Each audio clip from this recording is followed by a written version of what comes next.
Good morning mga kabakyard.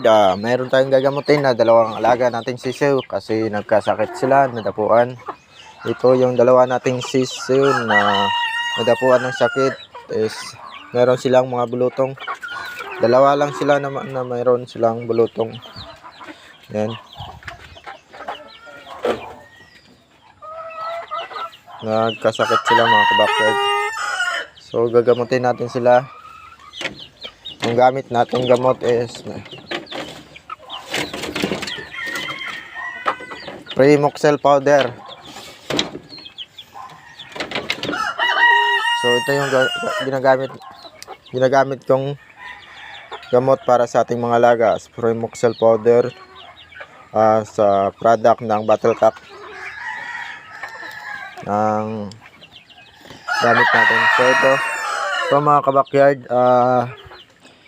hindi umabot siya ng kalahating litro yung timpla natin kasi para maging matapang yung Primoxel powder na ipapainom natin sa ating alagang sisiw para mabilis gumaling yung ating alaga.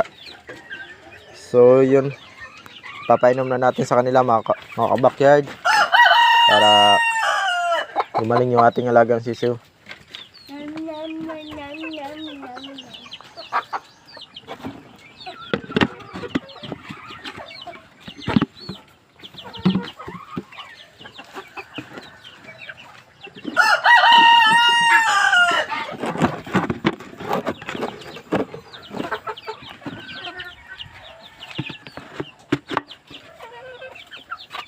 So ilalagay na natin mga kabakyard.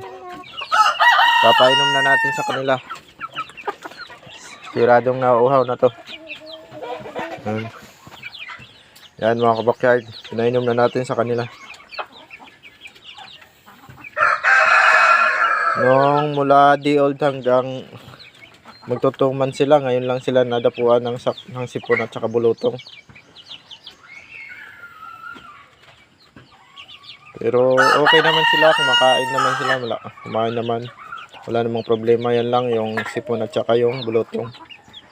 So maraming salamat mga kabakyard. Update ko na lang kayo sa susunod nating video. Papakita ko sa inyo kung kumusta na yung lagay nila at saka kung gumaling na. Maraming salamat. God bless.